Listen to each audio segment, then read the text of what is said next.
రేట్లు 10% మేరకు పెంచారు. పెంచిన ధరలు నేటి నుంచి అమల్లోకి రానున్నట్లు నిర్వాహకులు ప్రకటించారు.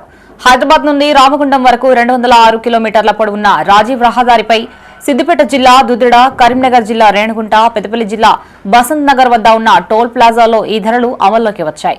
నిన్నటి వరకు కార్లపై 75 రూపాయల వసూలు చేస్తుండగా ప్రస్తుతం ఆ మొత్తం 83 రూపాయలకు చేరింది. దీంతో కార్లు, బస్సులతో పాటు హెవీ వాహనదారులపైన ఈ ప్రభావం పడనుంది.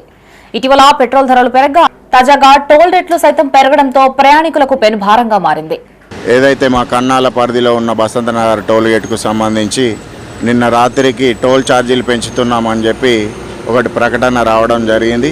గతంలో 76 రూపాయలు ఉన్న ఛార్జీ ఇప్పుడు 85 రూపాయల కంటే 10% పెంచుతున్నారు.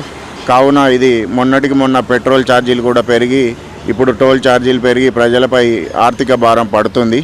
కావున ఈ టోల్ గేట్ ఛార్జీలు తగ్గించాలి. అలాగే టోల్ గేట్ వద్ద కూడా చాలా సౌకర్యాలు తక్కువ ఉన్నాయి. కావున సౌకర్యాలు కూడా కల్పిస్తూ ఈ ఛార్జీలను కూడా తగ్గించాలని కోరుకుంటున్నాం.